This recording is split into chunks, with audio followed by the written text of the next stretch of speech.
Hello, everyone. Good afternoon. My name is Joanna Danielle. I am founder of Wounds to Scars, where we work with adult survivors of childhood trauma and women who experience abuse. Today, we're talking about the impact of sexual abuse on adult relationships. I was posting about this last week, unplanned. That's what I felt led to do. And I know several members of our community responded. And so we want to carry on the conversation and do some of the things that we promised that we would do, like release the ebook this afternoon and tell you some more about the life training. But before we do that, I'm going to add Sheree to, I'm joined with Sheree Jonas, and we're going to talk about this subject. Hi, Sheree. Hey, Joanna. Do you wanna tell the people who you're a little bit before we continue? So we're on Yes. YouTube and we're on Facebook. Okay. So I'm Sheree and I live here in Wales as well. And my husband and I, we run an organization called Represent Us Rural Limited. Basically, we go out and do anti-discrimination work for organizations on a consultancy basis in schools as well, just talking about inequality, intersectionality, and discrimination, just trying to bring communities together of diverse groups and mostly for people living in rural communities. So, yeah. Like us, like us, and it's Yeah. really needed in Wales. I'm really glad that that's happening. Like my children. So, why are you interested in this subject? When I posted the story last week, Yeah. I was like, oh, this is good. Because we don't talk about it, especially in the Christian community. It's like such a taboo. We don't want to talk yeah, about sex. We don't want to talk about, communication in sex, things that you like, things that you don't like. And I think that trauma has a lot mm, to do with that as well, isn't mm, it? mm, Sometimes you might not know what it is that yeah, you don't like. that's right. Yeah, and trauma takes our ability to say no because, as Yeah. I said last week, and it's in the book, the ebook, that we didn't have an option, we didn't have a choice. It was Mm, taken, and sometimes the messaging around sex when you're preparing for marriage, you never were told that you can say no. You must yeah. Hmm. always be ready, always give, always be prepared. And sometimes as women, we don't know that we're triggered. Yeah. Yeah. Yeah, we don't know. Definitely. We don't know that we're triggered, and as I said last week, like we don't know how to advise when, where, and how to touch, and Mm. we feel we can't say it. Like, I'm a bad wife if I say that. Yeah. So so that's what kind of you messaged me and you said, I want to join this conversation. Yeah, because over the years, it's lots of things that I'm learning about myself as well. Even Mm, being a victim of that sexual trauma, is you just think that just giving of yourself is just that one way of mm, expressing yourself, of showing love, but it goes deeper than that. It goes it deeper goes. than just sex, but and how you enjoy sex, because lots is like you said, lots of things can really be a big trigger, and speaking Mm, to your partner about those things, they can be thinking, oh, why don't you want to do this, or why don't you want to do that? Is that mutual respect of yes. actually, is it that I don't enjoy that, or is because the trauma has caused me that I don't want to ever That, to enjoying it in a different way as well? yeah. That's so good, Sheree. Like, the trauma take my ability to enjoy. And sometimes we don't know, especially if the trauma happens early. You're not Yeah. sure what came first. Yeah.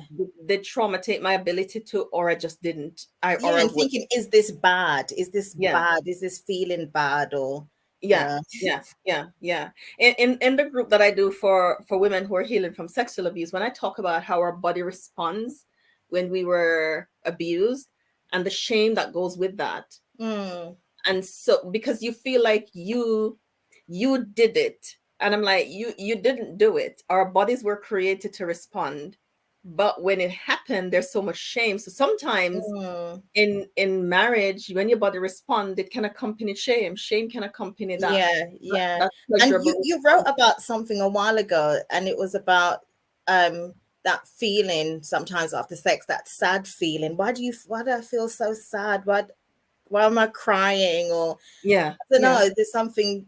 And you're thinking, but it was enjoyable. Why can't I connect those feelings of that? It was pleasure. It was pleasurable, but I'm feeling really quite down. Yeah.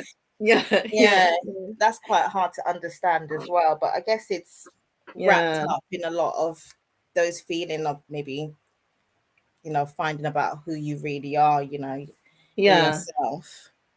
Yes, and I suppose, and I like to talk about this because it's so important. I remember telling some colleagues who also work with sexual abuse that I want to do this. I want to talk about it, and Mm, they said you do it. They said you do it. They said you do it. You know that tears after probably sometimes tied up with the memory of the shame. mm, And memories are memories. It won't differentiate. It won't tell you that it's okay. It's okay. This is where you are now. You made a choice. yeah, Okay, you're safe. You're okay. Versus if versus not knowing that. And I think that's the difference that healing makes, where yeah, yeah, you can get your frontal lobe back and tell yourself it's yeah. okay. And you're growing with somebody that you love, because you do want to give you do want to give your husband pleasure, and you want pleasure for yourself as well. But it's having those conversations and having that person respect you as well, respecting your boundaries, um and Yeah. communicating, is it okay if I touch you there, or how does that Mm, make you feel, or whatever, and for you to say, actually, I do like it when you touch me there, or mm, mm, it's you mm. really learning about yourself, and the things that you thought before were naughty, or Yeah. disallowed, or Mm, mm, mm. it's different, I guess. You do grow together if you have somebody Yeah. who can talk about it, because lots of married couples don't even want to talk about. Don't want to talk about it. Lots, Yeah. lots of people don't want to talk about it, don't know how to talk about it. Mm, It's just, we're just kind of gliding along, but we're not going to, this conversation is not happening. yeah. And I believe that every woman who is healing from sexual trauma need a supportive partner, Yeah, definitely. Yeah, because I can say that Michael's very supportive and yeah, patient. He's very patient. it's the patience part. It's the patience part that is beautiful. The patience part is really beautiful. And Michael edited the ebook that I'm going to. He edited this ebook for me about 3 years ago, 4 years ago, and I'm only just putting it out now. So Michael's is Good. amazing. But there's so many women that are still in shame, and they won't tell their partner Mm, about the mm. abuse because they're still in so much shame about it. What would you say to that? Would you have never talked about it, knowing what you know now, and the journey that has been for you and for Michael? Would you have not talked about it? Which one would you have done? Oh, I think because of the person that I am, I definitely spoke about my trauma from the very beginning, from the time that we even met. But I Right. think it influenced the way that we were together in the beginning stages of our marriage, because I was still trying to navigate that. But as Mm, we kind of grew more together, and him just being really understanding, and somebody that, I don't know, I guess he didn't want to be my trigger. He yeah. wanted to be somebody that was more understanding, Mm, because like mm, you said, those times that you would cry, or the times that you'd think, oh, I don't know what I'm supposed to be doing. yeah.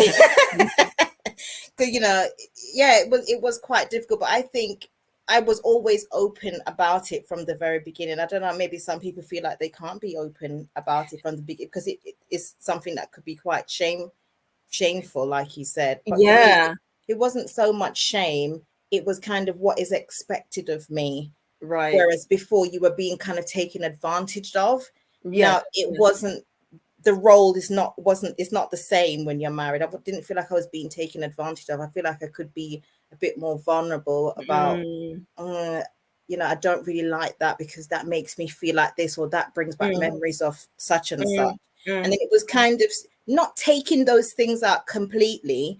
It mm, was bringing them back slowly, but in a different way, in mm, mm. ways that I kind of had more control over myself, Yeah, and it was so just kind of important. forced on me. Yeah, yeah. So important. I mean, and again, that's a supportive relationship that can Mm, happen, and I'm And I know that not every woman is in that supportive, that kind of loving, supportive Yeah. relationship. There are women on here who will be listening to the replay, even who are in abusive relationships, and therefore it's not safe for them to share or to Yeah. disclose anything Yeah. because it's not Yeah. safe. And so, your relationship, please keep yourself safe. But in a supportive relationship, it's so important to be able to share. And I want to say for the woman, Sheree, who is struggling, that the shame's not yours. No. You Yeah. didn't do anything to be ashamed of. Society makes sexual abuse a shameful thing for the victim, and it shouldn't be for the Mm, victim. It mm. should be for the perpetrator, but we carry the shame, Yeah. Yeah. which is, it's not yours to carry, it's not ours. So I didn't know before I was married. Those memories hadn't surfaced. So I processed, like, I think about year 4 in marriage, I Mm. started to process. So I compare it to dealing with chickenpox when you're an adult. It's a childhood illness, Yeah. Yeah. so when you've experienced childhood molestation, and then you're processing as an adult with children, with a responsibilities and a job and all of Mm. that, and your world is caving in, that part of your world cave in too, because touch anywhere is too Yeah. much. On your Yeah. head, just anywhere, it doesn't matter. It just doesn't matter where. It's not happening, right?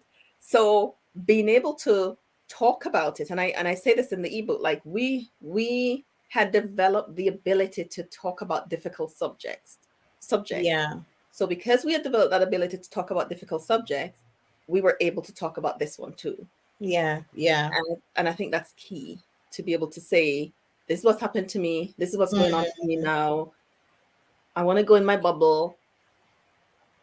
Everything is Yeah, off the it was table. the same for me. Just having that space that you could talk about lots of other traumatic experiences. Kind of, okay, we got through that one. We can talk about this, and just realizing that, oh, I can talk about other Mm, things, and then lots of other things were coming up that I guess I'd buried as well.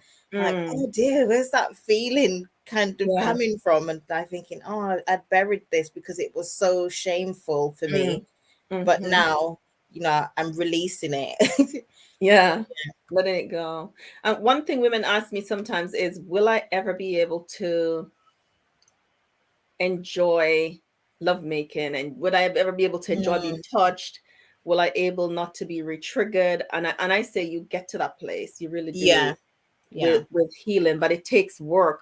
And self-awareness, you really need to know and get to understand yourself and yeah, what that yeah. has done for you.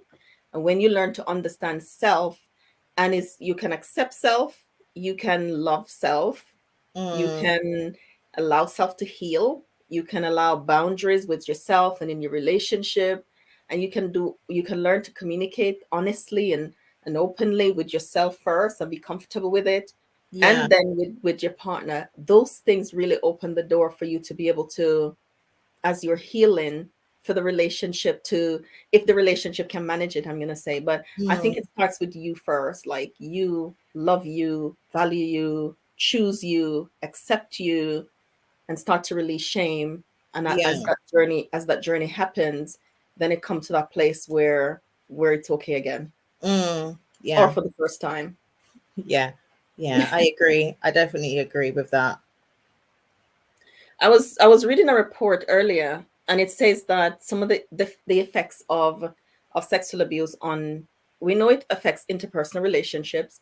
It affects our ability to just connect with people generally, because trust is damaged. Because um, it talks about the difficulties to talk, the difficulties to, not only to trust people, but to believe that people are going to believe us, people are going to Mm, like us because we don't always like ourselves, to believe that people are going to choose us. And that, I used to feel it was written across my forehead and everybody could see. Of course it's not, but that was mm, in my mind, and sometimes that acts as a barrier in relationships. So I had lots of surface relationships, but nothing in depth, yeah, yeah. because I couldn't allow myself to do it. Do you think that some women can be like the opposite of, instead of feeling kind of like the shame, even though the shame is there, some women can be quite extroverted, if you understand what I mean, where you've been abused and you feel like you're you're not loose, but you're just Mm, kind of, mm, instead of being quite introverted and protecting yourself and very, very quiet, you can be yeah, quite loud, and you throw yeah, yourself out there and you're yeah, attracting lots of people or guys around you, and you kind absolutely. of using yourself in that way.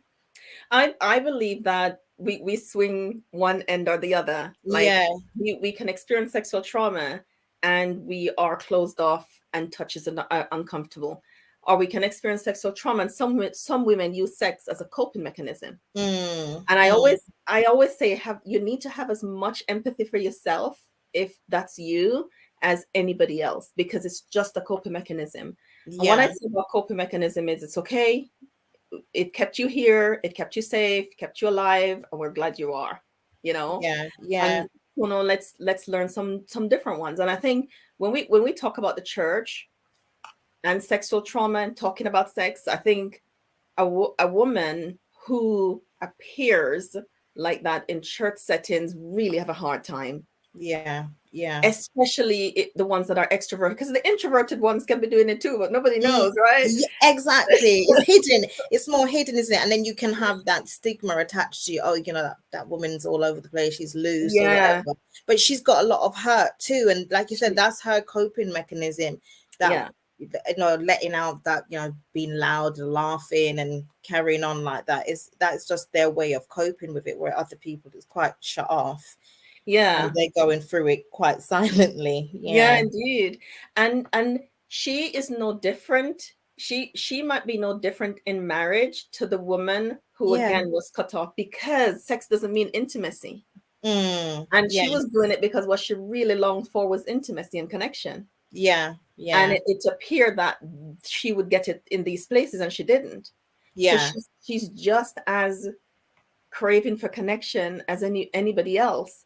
And yeah, so come marriage or come, a committed relationship, it's the same issue, same problem. yeah, And yeah. she might struggle just as much to tell her partner about the abuse as any other woman who wasn't Mm, doing it. So it's just a coping mechanism, and it doesn't matter what we use to cope when it comes to sex and intimacy. It's the same thing, because sex doesn't mean intimacy. So you might be using it as a coping mechanism, but that's it. Yeah, isn't getting connection, and it's yeah, connection is often, in my experience anyway, and from talking to women doing the groups and the retreats, it's connection that we're after, really. yeah, yeah, yeah. You really do want that connection, somebody that, and a partner that understands, like you said, I can imagine those relationships where you really can't be open must be quite difficult. I can't imagine. Yeah, Yeah. yeah, Must be very, who can't understand whatever stage we're in that we need to stop because I'm mm, triggered,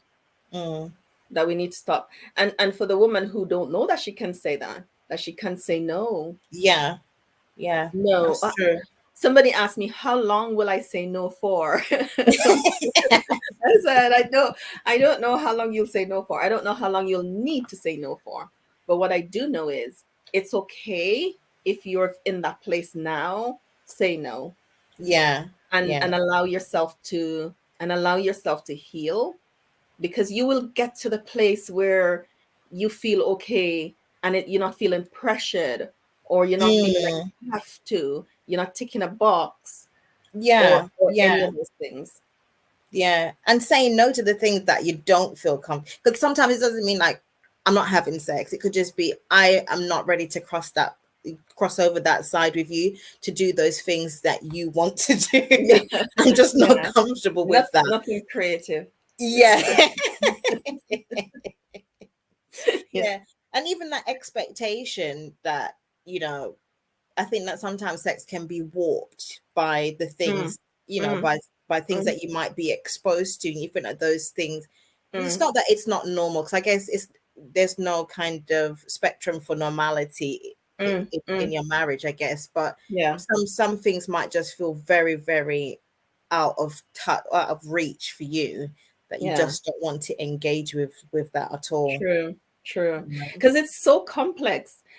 Because there's the cultural piece, that, Yeah.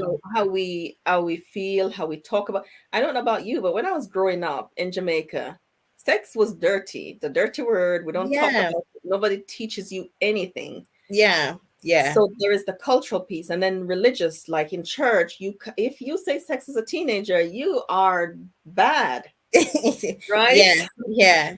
So Yeah. so then you're married and you're expected to know things, Yeah. and you don't know anything. You just know about the trauma. You don't know anything else. And so Yeah. I don't, and as women, we don't talk about it, and we don't give ourselves enough grace to learn, to grow in our understanding of ourselves, and to grow in Mm. our understanding of relationships, how it functions, what we want, what we don't, and be able to communicate that, hopefully in the space that is safe. We can Yeah. communicate Yeah. that, and I think that makes for such a stronger connection. That Yeah. if I'm just gonna carry on, and I'm just going to, what you call it, tick boxes and mark time. Mm. Don't mark time. Yeah, and I'm being really open. For me, like that whole kissy thing, it wasn't for me, especially when it just got a bit too much. It was just too much. And I remember Michael just saying, you need to just let go. You need to let go, because if you do, then you'll realize that you're enjoying it. It took me a long time. It took me a really long time to think, okay, I'll give him a peck, and that's enough. But this drawn out thing is just too much for me. But I allowed myself that space to say, okay, is it that hard? I do love this person. Is it that hard to kind of try?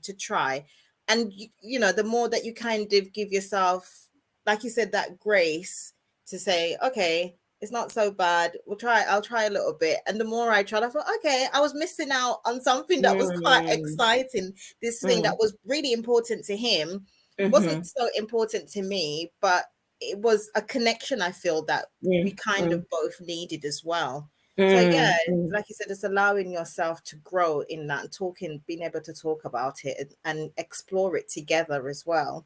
Yeah, mm. it's a good space to be in. It's an amazing space to be in. Yeah. So, I mean, I have a client in like 3 minutes, so I'm gonna go. But I mean, this is so amazing, Sheree. Thank you so much for just saying, can I join the conversation with you? Yeah, it's good. I Because hope we can do this more and get more women involved in chatting yeah, and sharing. definitely. And maybe I'll have you come in the group one. We're doing presentations now, but maybe in a couple of weeks to come and share with the women in the group that we Yeah. we meet on a Monday evening at 8 at the Okay. moment. And so that would be amazing. But for those who are going Mm. to watch the replay and for here, I'm going to post the ebook today. It's called No 50 Shades Here: Whatever Survivors of Sexual Abuse Wish Their Partner Knew. And there is a program coming up, a live program. Sherry, I'll tell you some more about that when we come off, actually. Yeah. A live program that I'll be doing over 4 weeks. And I'll post the link about how you can join that live program while we dive deeper in the subject. And I really want to free women and Mm. make for more happier, connected relationships. And I know this is Definitely. a piece that really stops it. And I hope the men will come and listen too, because they need the education, because they need to learn how to be patient, self-controlled, and Yeah. Yeah. supportive Mm. while the women are healing. So I hope that they'll come together as couples. That'll be amazing. Yes. So maybe Yes. I'll get some. Thanks, Joanna. Yeah, thank you so much for coming on. Thank you all for watching the replay. Thank you for being here live. I know that a few people were here. If you have any questions that you don't want to ask us on YouTube or on Facebook or in the Facebook group, you can email me at joanna@woundsthescars.com, and we'll do our best to answer Mhm. your questions or to direct you to support that is going to be best suited for your needs. Thank you. See you later. Bye.